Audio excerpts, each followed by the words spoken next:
किसी मौलवी 6 कम 30 के अंदर ये जुर्रत नहीं है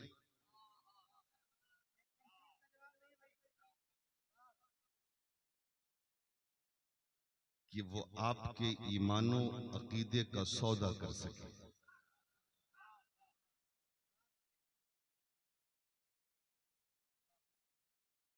और आपने अपने जज्बात के जरिए इस चीज को साबित करने की कामयाब कोशिश की है कि हम पर मुकम्मल फैजान है मुजाहिद मिल्लत का।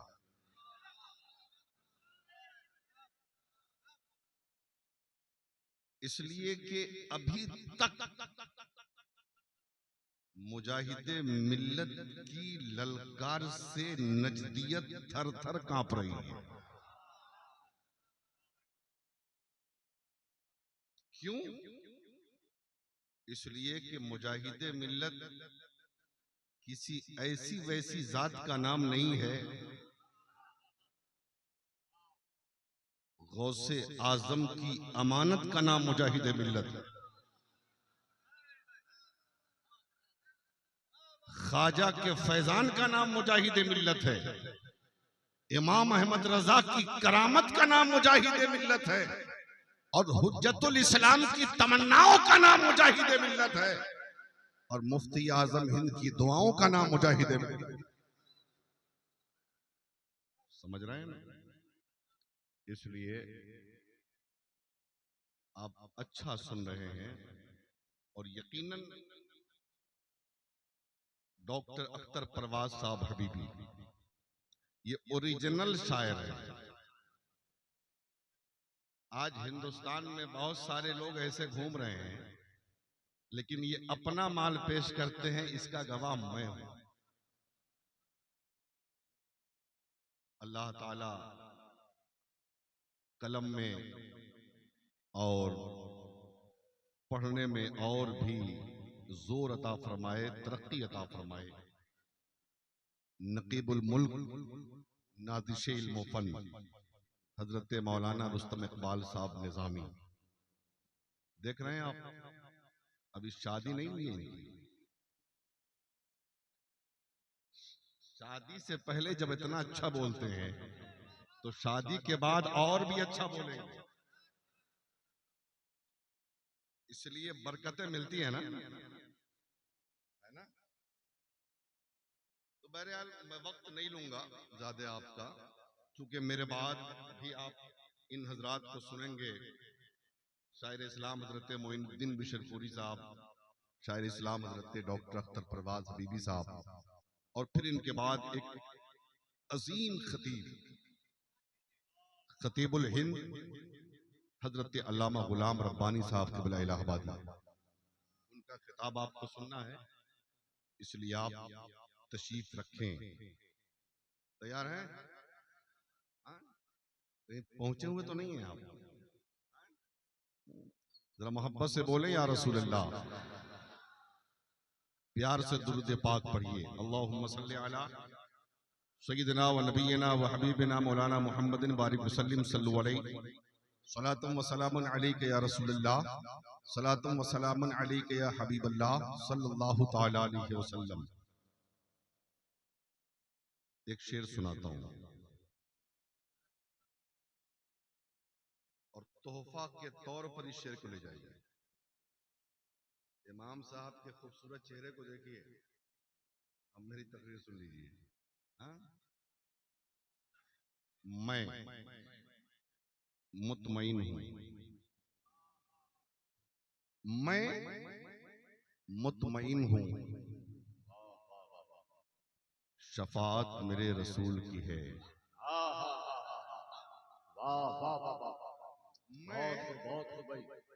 मैं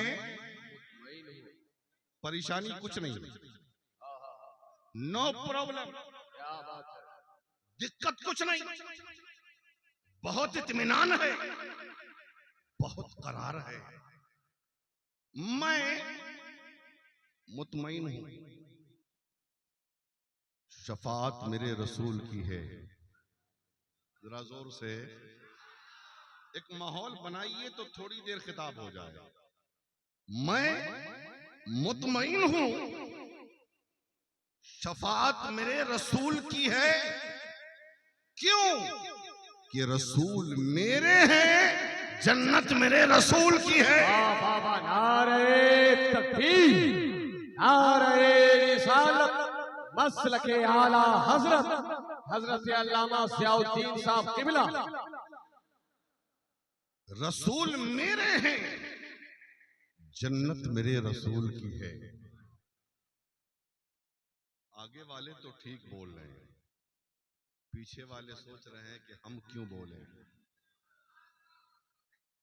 ये मस्तान कहाँ? हाँ, अच्छा, नहीं, इनको मैं जवानी से देख रहा हूं, अब ये बूढ़े हो गए, अब तो ये शायर भी हो गए माशाअल्लाह। हाँ? अल्लाह सलामत रखे ऐसे मस्तानों को। हाँ, रसूल मेरे हैं, जन्नत मेरे रसूल की है। और सुना दो उनको, सुना दो उनको, समझते हैं खुद को जो हाकिम। 2014 के बाद बहुत तेजी के साथ पूरे भारत में एक नारा चला है, ऐ फुला तुम निकलो तुम्हारा क्या है भारत में, ऐ फुला तुम निकलो तुम्हारा क्या है भारत में, ऐ फुला तुम निकलो तुम्हारा क्या है भारत में, ऐ फुला तुम निकलो तुम्हारा क्या है भारत में। उन लोगों के नाम इस शेर के जरिए पैगाम कि सुना दो उनको, समझते हैं खुद को जो हाकिम। बेटा ज़मीन खुदा की, हुकूमत मेरे रसूल की है।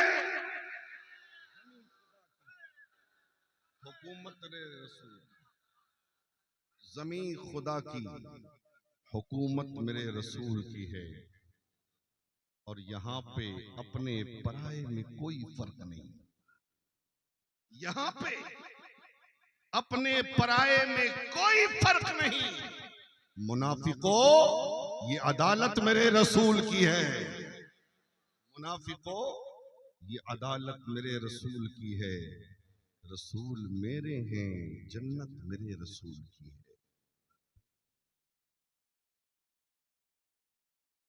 हज़रात, अल्लाह ने आसमान का शामियाना ताना, जमीन का फर्श बिछाया, चांदो सूरज की लाइट लगाई, सितारों के अंजुमन को पैदा फरमा दिया। जब ये दुनिया सज गई तो हजरत आदम से इंसानों की आमद का ऐसा सिलसिला शुरू होता है जो आज तक चल रहा है और कयामत तक चलता रहेगा। लेकिन जब दुनिया में इंसानों की कसरत हुई तो इंसानों ने खुदाए वाहिद की परस्तिश को छोड़कर न जाने कितने बुतों के सामने अपनी जबीने अबूदियत को झुकाना शुरू कर दिया। जब इंसान दुनिया में ज्यादा हुए, इंसानों की कसरत हुई, तो कोई बुतों को खुदा मानता है, कोई सूरज को अपना माबूद मानता है, कोई चांद को अपना रब मानता है, कोई दरिया की रवानी को अपना माबूद तस्लीम करता है, कोई मौजों की तुग़यानी को अपना रब मान रहा है, कोई आग के शोलों को अपना खुदा तस्लीम कर रहा है। किसी ने कहा, ऐ लोगों, तुम ये क्या करते हो? ये चांद ये खुदा नहीं है, ये सूरज ये खुदा नहीं है, ये सितारे ये खुदा नहीं है, ये दरिया की रवानी ये खुदा नहीं है, ये मौजों की तुग़यानी ये खुदा नहीं है, ये पहाड़ की बुलंदी ये खुदा नहीं है, ये जमीन की पस्ती ये खुदा नहीं है। अरे खुदा उसको मानो जिसने जमीन बनाया है, जिसने आसमान बनाया है, जिसने चांदो सूरज को पैदा किया। माशाअल्लाह माशाअल्लाह, वाह वाह। जिसने चांदो सूरज को पैदा किया है उसको खुदा मानो। अच्छा, ऐसे नहीं काम चलेगा। कहा नहीं, इसलिए कि तुम्हें दुनिया में जिंदा रहने के लिए और दुनिया में कामयाब जिंदगी गुजारने के लिए किसी अच्छे कानून की जरूरत पड़ेगी, किसी अच्छे ज़ाब्ते की जरूरत पड़ेगी, किसी अच्छे कानून की वसूल और ज़ाब्ते की जरूरत पड़ेगी। कहा अच्छा, ऐसी बात है तो चलो हम ज़ाब्ता तलाश करें, चलो हम कानून तलाश करें, चलो हम वसूल तलाश करें, चलो हम तरीका तलाश करे। जब इंसान ज़ाब्ते की तलाश में निकला, जब इंसान कानून की तलाश में निकला, जब इंसान रसूल की तलाश में निकला, तो दुनियादारों ने आवाज दिया था, एक दुनिया में बसने वाले इंसान, अमेरिका बहुत बड़ा मुल्क है, पावरफुल मुल्क है, उसके कानून को देखो, हो सकता है कामयाबी मिल जाए। चाइना के कानून को देखो, हो सकता है कामयाबी मिल जाए। रसिया के कानून को देखो, हो सकता है कामयाबी मिल जाए।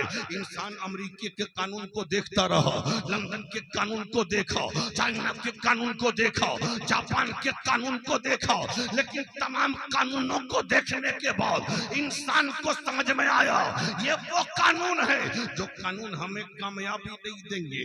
इंसान थक हार के बैठ गया, इंसान सोच में पड़ गया, आखिर वो कानून कहाँ मिलेगा जिस कानून को सीने से लगा ले तो मेरा जो जिंदगी आता हो जाए, जिस कानून को सीने से लगा ले तो जहन्नम से आजादी हो जाए, जिस कानून को सीने से लगा ले तो जन्नत ठिकाना हो जाए, जिस कानून को सीने से लगाए तो रब राजी हो जाए, जिस कानून को सीने से लगाए तो एक कामयाब जिंदगी गुजर जाए, जिस कानून को सीने से लगाए तो इंसान दुनिया में भी जिंदा रहे और मरने के बाद कब्र में भी जिंदा। आवाज आई मेरे बंदो, कानून चाहिए, आजा मेरे महबूब के दरबार में, आजा मेरे हबीब के दरबार में। मौला जाएंगे तो मिलेगा कैसे? मेरे बंदो, मेरे हबीब को देखते जाओ, कानून मिलता जाएगा। जरा जोर से, मेरे महबूब को देखता जाओ, कानून मिलता जाएगा। मौला कैसे? रब ने कहा कानून चाहिए, खाना नहीं आता, मेरे महबूब का खाना देख लो। पीना नहीं आता, मेरे महबूब का पीना देख लो। चलना नहीं आता, मेरे महबूब का चलना देख लो। उठना नहीं आता, मेरे महबूब का उठना देख लो। बोलना नहीं आता, मेरे महबूब की बोली सुन लो। अरे सुनो, अगर मोहब्बत अपनी बेटियों से करना नहीं आता, मेरे महबूब का अपनी फातिमा से मोहब्बत करना दे। बाबा नारे तकबीर, नारे रिसालत, मसलके आला हजरत और से सरापा कुद्स हजरत अल्लामा मुफ्ती ज़ियाउद्दीन साहब किबला। पता ये चला कि सीरत रसूल है हमारा कानून। जरा जोर से बोले, क्या बात है, सुभान अल्लाह। सीरत रसूल है हमारा कानून, मुस्तफा का कुरान है हमारा कानून। और ये ऐसा कानून है जो पार्लियामेंट में नहीं बना, क्या बात है, क्या बात है, किसी दुकान में नहीं बना, किसी दुनियादार ने नहीं बनाया, रब्बुल आलमीन ने बनाया और मुस्तफा ने नाफिज किया। तो कुरान का कानून कल भी जिंदा, आज भी, कयामत तक कुरान का कानून जिंदा रहेगा। किसी माई के लाल के अंदर ये ताकत नहीं कि कुरान के कानून को बदल दे, इसलिए कि तारीख गवाह है, जिसने भी कुरान के कानून को बदलने की कोशिश की, कुरान तो नहीं बदला, वो खुद बदल गया। कुरान तो नहीं बदला, वो खुद बदल गया। अब जरा थोड़ी देर के लिए हम चले मक्का और देखें कैसे लोग बदले और कैसे कुरान बचा रहा। अबू जहल ने चाहा, अबू जहल ने चाहा, अबू जहल ने चाहा कुरान बदल जाए, कुरान मिट जाए। अबू जहल तो मिट गया, कुरान बाकी है। अबू लहब ने चाहा कुरान मिट जाए, अबू लहब तो मिट गया, कुरान बाकी है। उतबा ने चाहा कुरान मिट जाए, उतबा तो मिट गया लेकिन कुरान बाकी है। शैबा ने चाहा कि कुरान मिट जाए, कुरान तो बाकी है, शैबा मिट गया। उमय्या बिन खलफ ने चाहा कुरान मिट जाए, कुरान तो बाकी है लेकिन शैबा मिट गया। मक्का के काफिरों ने चाहा कुरान मिट जाए लेकिन कुरान बाकी रहा, ये कुफार मिटते चले गए।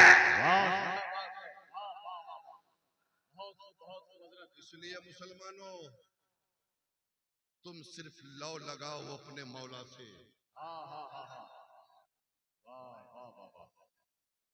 तू आवाज दे अपने परवरदिगार को, कह मौला हम कमजोर, हम सियाकार हैं, सियाशियार हैं, खताकार हैं, पापी हैं। हमारा ईमान है ये जालिम कुरान को तो मिटा नहीं सकते, इसलिए कि जिसकी हिफाजत का जिम्मा तूने लिया है उसका न कोई जबर खत्म हो सकता है न ज़ेर। नहीं तो पूरी दुनिया की ताकतें एक प्लेटफार्म पे उस वक्त से है जब से कुरान नाजिल हुआ, तब से लेके आज तक सिर्फ ये कि कुरान को मिटा दो, कुरान को जला दो, कुरान को खत्म कर दो। लेकिन कुरान को जितना ये जलाते रहे, कुरान का एजाज देखो, कुरान की तालीमात उतने ही आगे बढ़ते रहे, कुरान का सबक उतना ही आम होता रहा। है कौले मोहम्मद, कौले खुदा, फरमान न बदला जाएगा, बदलेगा जमाना लाख मगर कुरान न बदला जाएगा।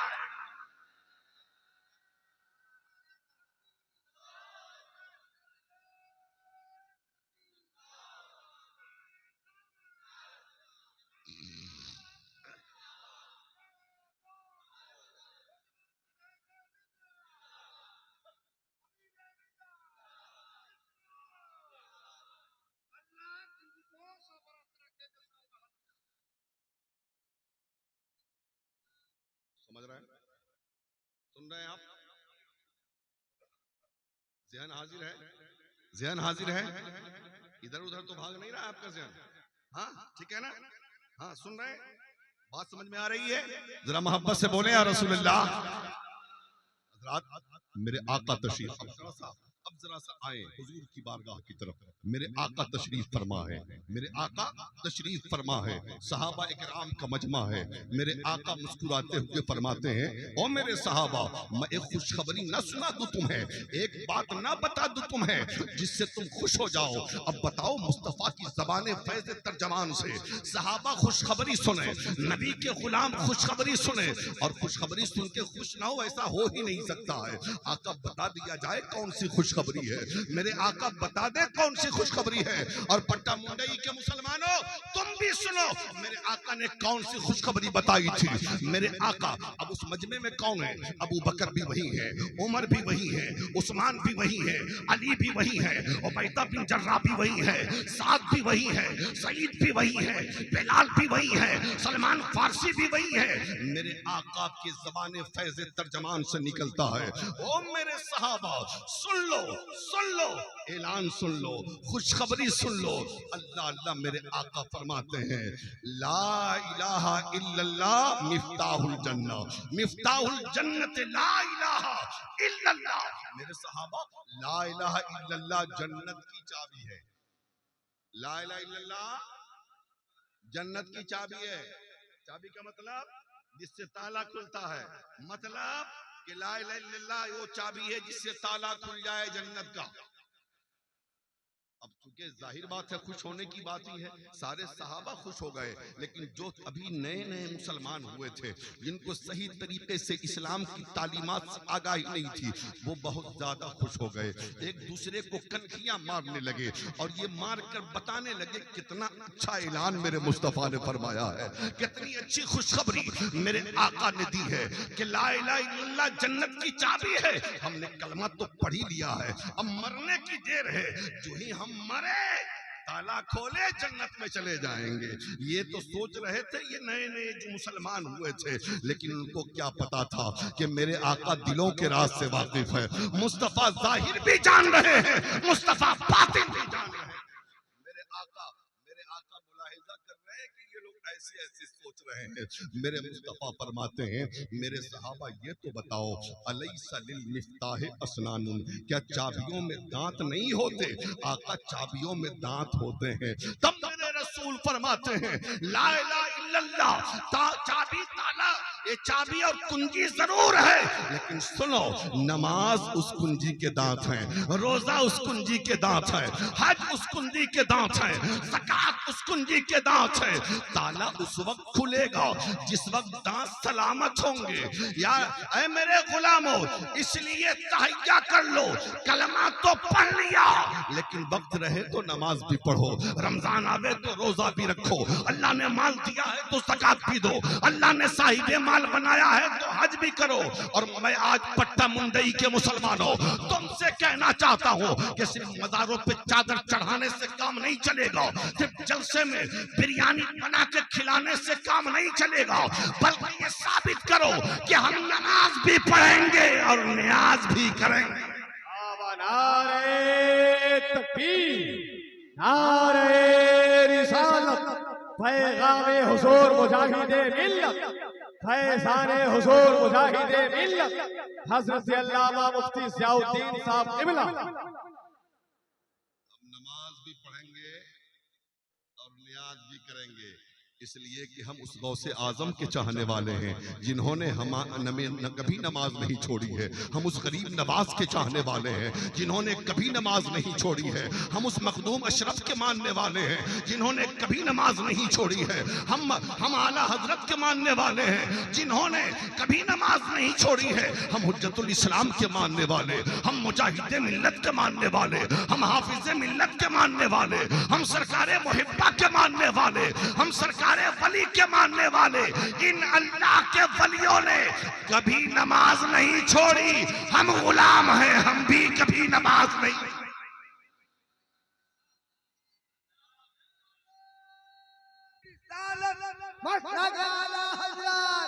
अरे मिलता है क्या नमाज में दिल को झुका के देख, अरे मिलता है क्या नमाज में दिल को झुका के देख, अरे होगा खुदा के सामने सजदे में जाके देख। रात मेरे आका ने फरमाया, पता चला नमाज भी जरूरी है, रोजा भी जरूरी है, हज भी जरूरी है, ज़कात भी जरूरी है, लेकिन जरा अपने समाज का जायजा लीजिए और थोड़ी देर के लिए अपने समाज पर एक सरसरी नजर डालिए। जब डालिएगा तो पता चलेगा कि कुरान हदीस पाक के जरिए तो ये बताया जा रहा है कि जन्नत को खोलना है, जन्नत का ताला खोलना है तो नमाज भी पढ़ना होगा, रमजान आवे तो रोजा भी रखना होगा, अल्लाह ने माल दिया है तो ज़कात भी देना होगा, अल्लाह ने साहिबे माल बनाया है तो हज भी करना होगा। लेकिन आज हमारा हाल क्या है कि आज हमारी जमात के बूढ़े बूढ़े ताश के अड्डों को तो आबाद करते हैं लेकिन रब का सजदा छोड़ देते। आज हमारे नौजवान लड़के क्रिकेट मैच देखने के लिए जुमा तक छोड़ देते हैं, जुमा तक छोड़ देते हैं। आज हमारे घर की औरतें घरों में बैठकर टीवियों पर सीरियल देखना तो नहीं भूलती लेकिन रब का सजदा भूल जाती है। आज हमारे घर की बेटियां रब का सजदा भूल जाती है।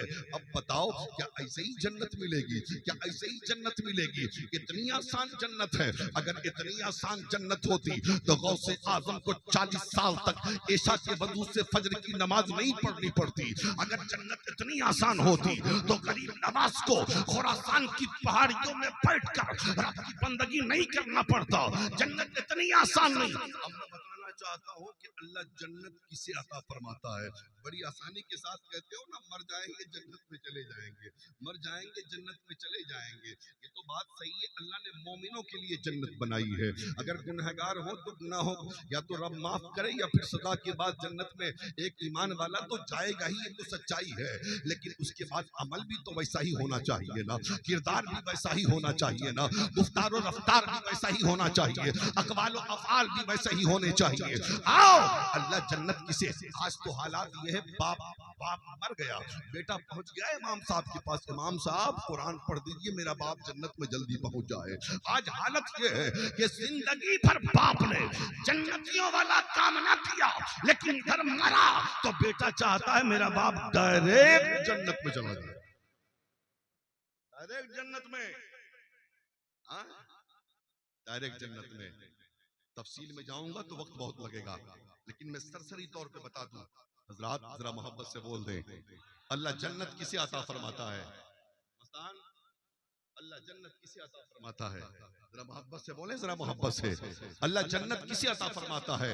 जब बंदा अब्दुल कादिर की सूरत में 40 साल तक ऐशा के वजू से फज्र की नमाज पढ़ता है, तब अल्लाह ऐसे बंदे को जन्नत देता है। अल्लाह उस बंदे को जन्नत देता है। जब बंदा मोइनुद्दीन की सूरत में खुरासान की पहाड़ियों में बैठ कर रब की बंदगी करता है, अल्लाह उस बंदे को जन्नत देता है। जब बंदा मखदूम अशरफ जहांगीर समनानी की सूरत में समनान के तख्तो ताज को लात मारकर फकीरी की चादर ओढ़ लेता है, तब अल्लाह ऐसे बंदे को जन्नत देता है। अल्लाह उस बंदे को जन्नत देता है कि बंदा अलाउद्दीन साबित कलियरी की सूरत में 12 साल तक भूखा प्यासा रहकर सब्र की एक नई लकीर खींचता है, तब अल्लाह ऐसे बंदे को जन्नत अता फरमाता है। अल्लाह उस बंदे को जन्नत देता है। जब बंदा इमाम अहमद रजा की सूरत में अपनी 68 साल जिंदगी, जाहिरी जिंदगी को नबी के इश्क में फना कर देता है, तब अल्लाह ऐसे बंदे को जन्नत अता फरमाता है। और अल्लाह उस बंदे को जन्नत देता है जो मुजाहिद मिल्लत की सूरत में सऊदी के जेल में रहकर इस्लाम के परचम को बुलंद करता है, तब अल्लाह ऐसे बंदे को जन्नत देता है। नारे तकबीर, नारे रिसालत, करामते हुजूर मुजाहिदे मिल्लत, फैज़ाने हुजूर मुजाहिदे मिल्लत, हजरत अल्लामा मुफ्ती ज़ियाउद्दीन साहब क़िबला।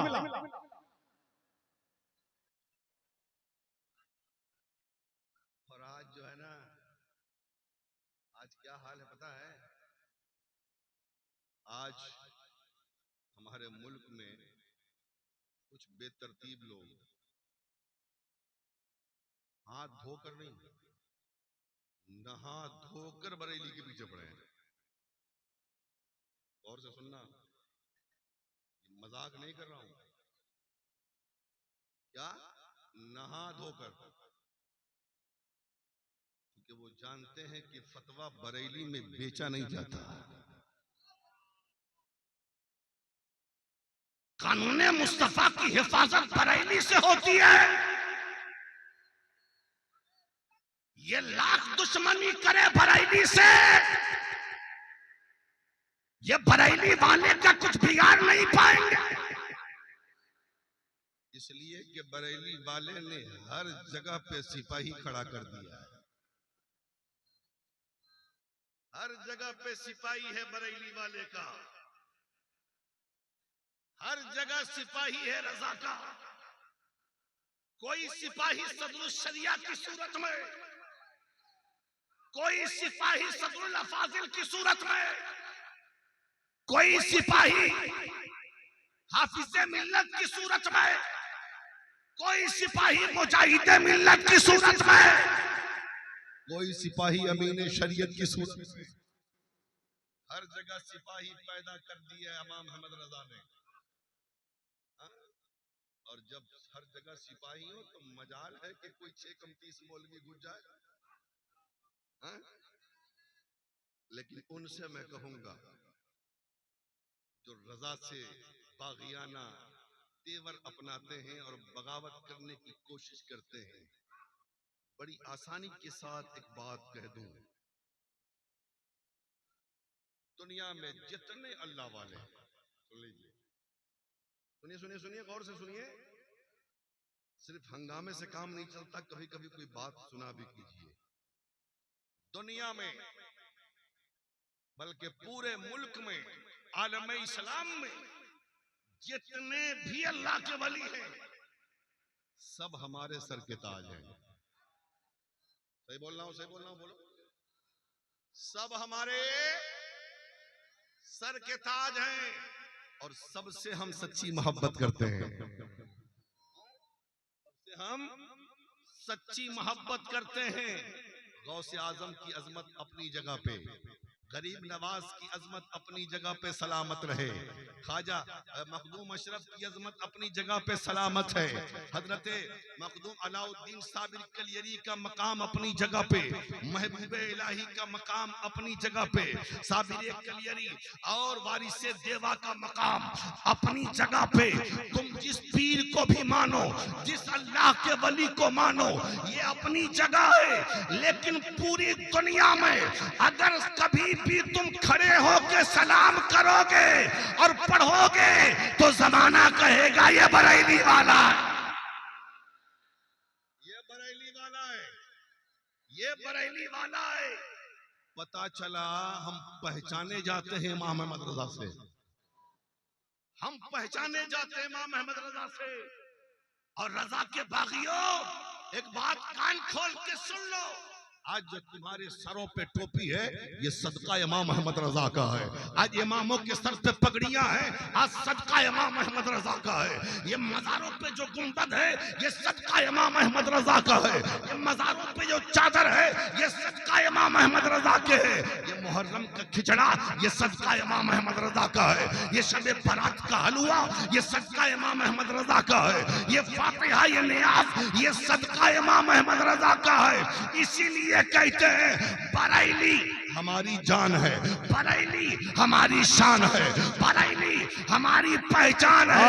अरे सब उनसे जलने वालों के गुल हो गए चिराग, अहमद रजा की शम्मा फरोग।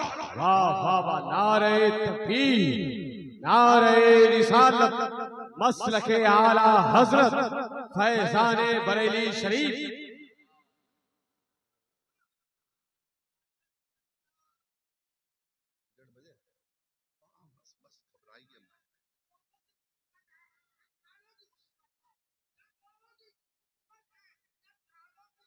हुकूमत है मेरे दिल पर अली के दोनों लालों की हुकूमत है। अरे जहाँ चाहो अल्लाह वालों की हुकूमत है। पूरा उड़ीसा में सैयद राजी बुखारी मुजाहिद मिल्लत की हुकूमत है। अल्लाह मेरे इस मस्तान को सलामत रखे। हाँ, क्या बात है। अरे मस्तान हो यार, और अच्छी बात है ना। ये वहाबड़े तुम्हारे तुमको देखेंगे तो भाग चलेंगे। ये मुजाहिद मिल्लत के दर का मस्तान आ रहा है ना।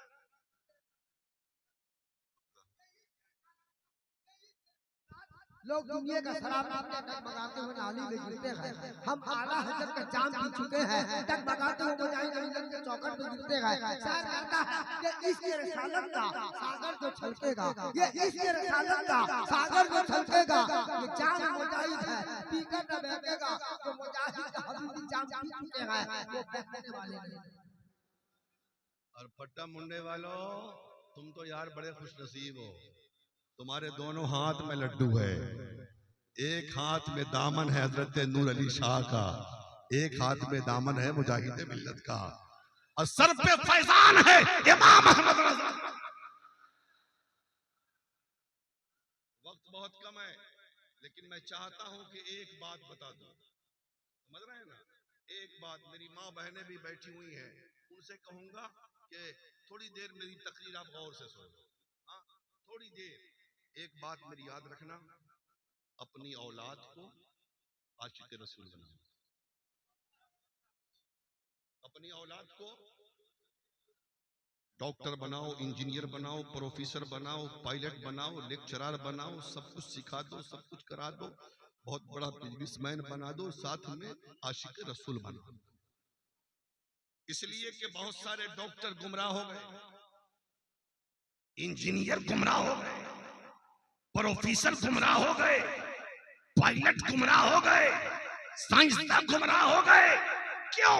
इसलिए कि वो सिर्फ साइंसदान थे, आशिक नहीं थे, सिर्फ पायलट थे, आशिक नहीं थे, सिर्फ इंजीनियर थे, आशिक नहीं थे, सिर्फ लेक्चरर थे, आशिक नहीं थे, सिर्फ डॉक्टर थे, आशिक नहीं थे। जब तुम्हारा बेटा डॉक्टर भी होगा, आशिक रसूल भी होगा, इंजीनियर भी होगा, आशिक रसूल भी होगा, अफसर भी होगा, आशिक रसूल भी होगा, मास्टर भी होगा, आपसे आशिक रसूल भी होगा, फलासफर भी होगा, आशिक रसूल भी होगा, पायलट भी होगा, आशिक रसूल भी होगा। तो दुनिया के जिस कोने में जाएगा अपना काम भी करेगा और नबी के इश्क का जाम भी लोगों को पिलाता रहेगा। आप कहेंगे मौलाना, आप कहेंगे मौलाना आशिक रसूल बनाएंगे कैसे? आसान नुस्खा है आशिक रसूल बनाना, आसान। बस इसी नुस्खे पे तकरीर मेरी खत्म है, लेके जाओ। आसान नुस्खा, अपने बच्चों को दुरूद शरीफ का आदी बनाओ। जरा जोर से, अपनी औलाद को, अपनी बेटियों को दुरूद पाक का आदी बनाओ। जब वो दुरूद पाक पढ़ेंगे ना, उनका सीना मुस्तफा का मदीना होगा, उनका सीना मुस्तफा का मदीना होगा।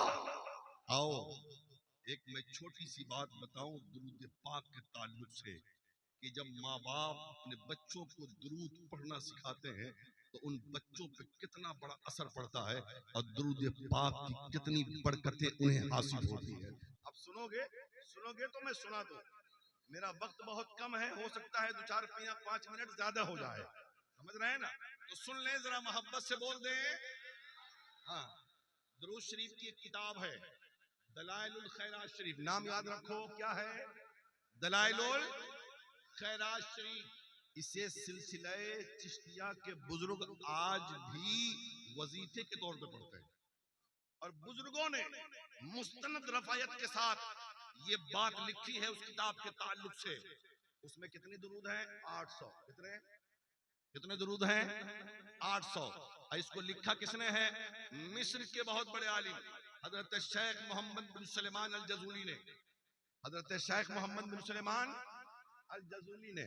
अब बुजुर्गों ने क्या लिखा है?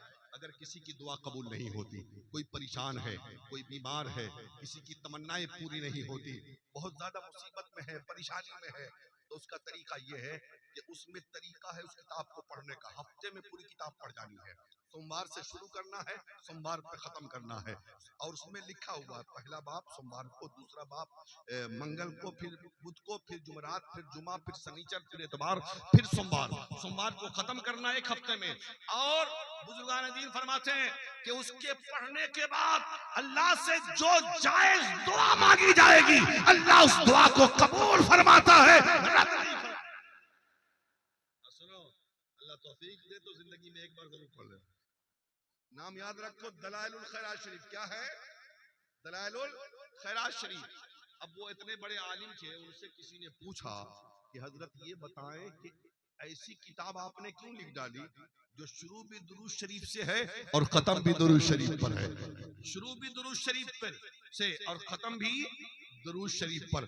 मैं उस किताब को लिखने की वजह बताना चाहता हूँ। अब मेरी तकरीर खत्म हो जाएगी, जरा मोहब्बत से बोल दें और जरा प्यार से बोले या रसूल अल्लाह। नीचे वाले सोच रहे हैं कि अच्छा है, आगे वाले फंसे हैं, है ना? हम लोगों को नहीं बोलने का मौका मिल रहा है, हम लोग पीछे हैं, लेकिन उनको पता होना चाहिए जो आगे बैठकर जलसे में हाँ इसके नबी में फंसता है, मरने के बाद कब्र में वही हंसता है।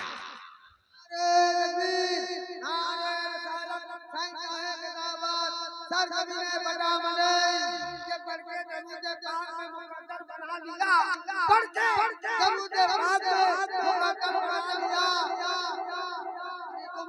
पढ़ के दरूद पाक में मुकद्दर बना लिया, खुलदे भरी में जाने का रास्ता बना लिया और काफिर ने पढ़ लिया कलमा तो साजी की बात किया, अबू जहल से बड़ी मिट्टी में कर सरकार का कलमा बना दिया। चलो मस्ताना बैठो, बहुत तुमने शेर सुनाया माशाअल्लाह, अल्लाह सलामत रखे। अब 10 10 मिनट मुझे तकरीर कर लेने दो, जरा मोहब्बत से बोल दीजिए या रसूल अल्लाह।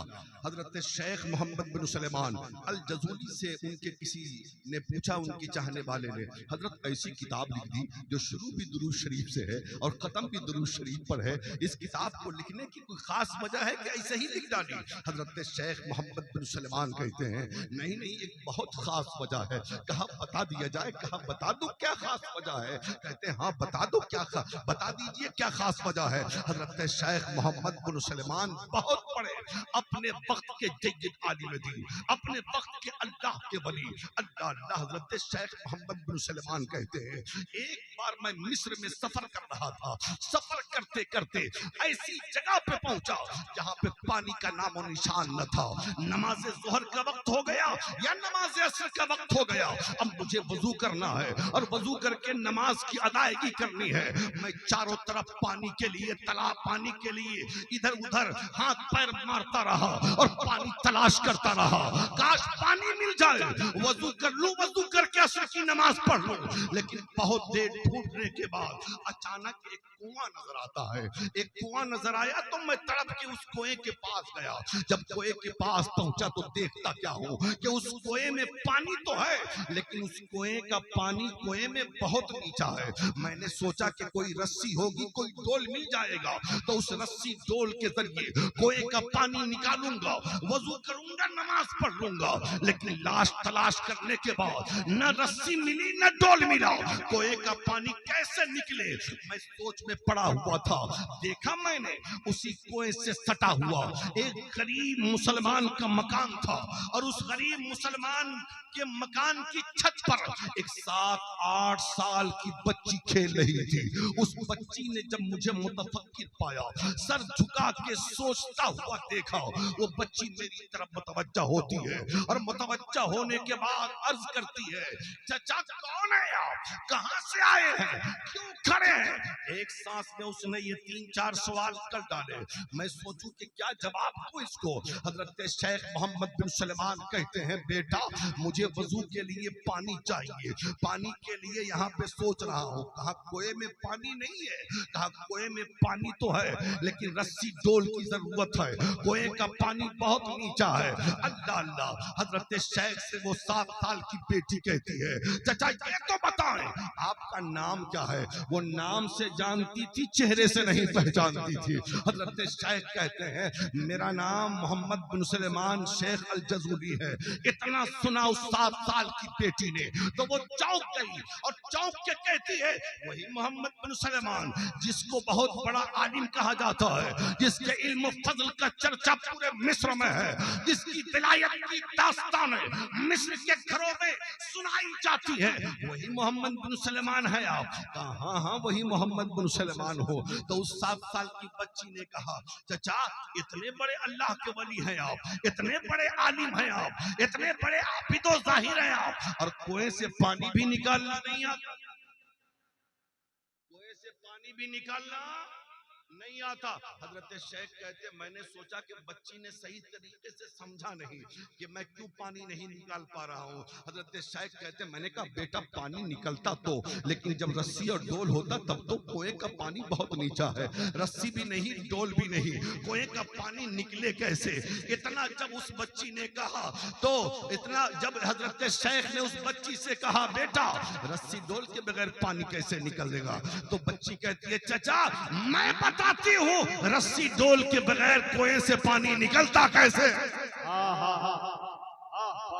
से सुनिएगा मेरी माँ बहनों, आप भी सुन लो। हजरत शेख कहते हैं वो बच्ची नीचे को नहीं आई बल्कि छत के ऊपर से अपना चेहरा उसने कुएं की तरफ किया और कुएं की तरफ करने के बाद उस बच्ची ने अपना थूक कुएं में डाल दिया। जो ही कुएं में थूक डालना था मैंने देखा कि कुएं का पानी फव्वारा बनकर कुएं के ऊपर से निकलने लगा और जारी हो गया। वो बच्ची कहती है चाचा कुएं से पानी बगैर रस्सी डोल के ऐसे निकला करता। क्या बात कहते हैं मैं तो वजू करना भूल गया, मैं तो वजू करना भूल गया, एक तरफ इसकी उम्र देखता हूँ और एक तरफ इसका कारनामा देखता हूँ। वो बच्ची कहती है चचा जाएं वजू कर ले। हजरत शेख कहते हैं बेटी वजू तो मैं करूंगा, लेकिन ये बताओ कि इतना ऊंचा मकाम तुझे मिल कैसे गया? जरा जोर से, जरा जोर से, इतना ऊंचा मकाम तुझे मिल कैसे गया? तो वो बच्ची कहती चचा इतने बड़े आलिम है ये भी नहीं जानते, इतने बड़े आलिम है ये भी नहीं जानते। कहा बेटी तू ही बता दे। कहा कि चचा बता दूं, बता दूं। कहा मेरी बेटी बता। तो वो 7 साल की बेटी कहती है चचा मेरी छोटी उम्र पे मत जाइयो, मेरा बड़ा वजीफा देखिए। जब मैं पैदा हुई और जब मैंने होश संभाला तो मेरी मुकद्दस माँ ने मुझे दुरूद पढ़ना सिखाया। जोर से, मेरी माँ ने दुरूद पढ़ना सिखाया। और जब मैं बड़ी हो गई सही तरीके से पढ़ने आ गया, मुझे दुरूद याद हो गया। जब मुझे दुरूद सलाम याद हो गए तो मेरी जिंदगी का मामूल हो गया।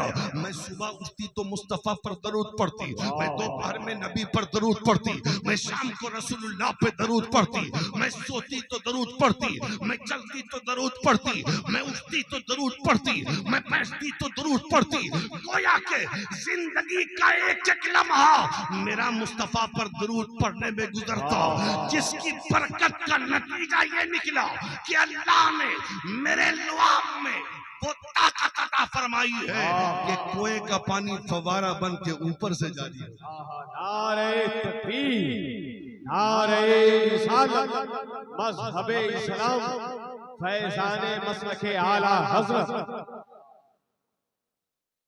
शेख कहते हैं उसी वक्त मैंने खड़े खड़े ये तहैया कर लिया कि ऐसी किताब लिखूंगा कि जो शुरू भी दुरूद शरीफ से हो और खत्म भी दुरूद शरीफ से हो। और एक बात बता दूं कि जो बच्ची वो बच्ची जो दुरूद शरीफ पढ़ती थी ना, वो दुरूद शरीफ भी उस किताब में मौजूद है। और अल्हम्दुलिल्लाह मेरे वजीफे में वो शामिल है। आप भी पढ़ेंगे ना तो इतना सुकून मिलेगा ना, इतना सुकून मिलेगा कसम खुदा की कि दुनिया जिंदगी में कभी वैसा सुकून न मिला हो। जब वो किताब पढ़ेंगे आप दुरूद पाक की, तो हजरत शेख मोहम्मद बिन सलेमान से कहती है बेटी कि चचा जाइए वजू करिए। बाबा चले वजू के लिए, चले वजू के लिए। अभी थोड़ी दूर आगे बढ़े हैं, उस बच्ची ने फिर आवाज दिया चचा जरा आइए, एक सवाल और है आपसे, एक सवाल है और।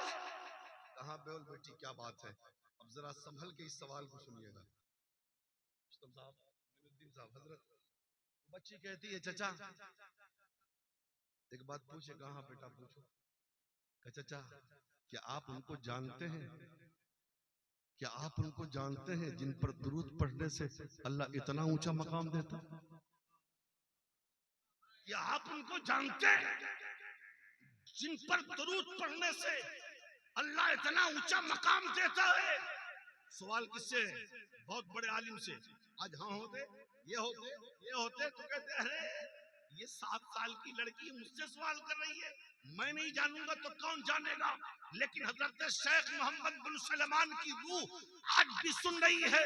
हजरत शेख मोहम्मद बिन सलेमान कहते हैं बेटी मैं जानता तो जरूर हूं, लेकिन तू मुझसे ज्यादा उन्हें पहचानती है, तू मुझसे ज्यादा उन्हें पहचानती है। बेटी बता वो कौन है, बेटी बता वो कौन है। हजरत शेख कहते बता। वो बच्ची कहती है चचा बता दूं वो कौन है जिन पर दुरूद पढ़ने से अल्लाह इतना ऊंचा मकाम देता है? हाँ मेरी बेटी बता दे कौन है वो। हाँ मेरी लाल बता दे कौन है वो। हाँ नूरे नजर बता दे कौन है वो। 7 साल की बच्ची, पट्टा मुंडई वालों, वो 7 साल की बच्ची कहती है चाचा चाचा वो रहमत वाले मुस्तफा है, वो करीम मुस्तफा है, वो करीम आका है जो जंगलों में चले जाते हैं तो जंगल के दरिंदे भी अपनी झाड़ियां छोड़कर जिनके दामने रहमत से लिपट जाया करते हैं, दामने करम से लिपट जाया करते हैं, वो रहमत वाले मुस्तफा। नारे तकबीर, नारे रिसालत, मसलके आला हजरत हजरत अल्लामा मुफ्ती ज़ियाउद्दीन साहब क़िबला रहमत वाले मुस्तफा हैं। अल्लाह अल्लाह ये तहैया किया और हजरत मोहम्मद मुसलमान ने किताब लिखी। मेरी माँ बहनों, अपनी बेटियों को भी दुरूद पढ़ना सिखाओ। मेरे भाइयों, अपने बेटों को दुरूद पढ़ना सिखाओ। मुस्तफा पे सलाम पढ़ना सिखाओ। ये जब नबी के आशिक बनेंगे, ये नबी के चाहने वाले बनेंगे, तो इनकी जबानों पर बंबई के हीरो के गाने नहीं, अख्तर परवाज की नात।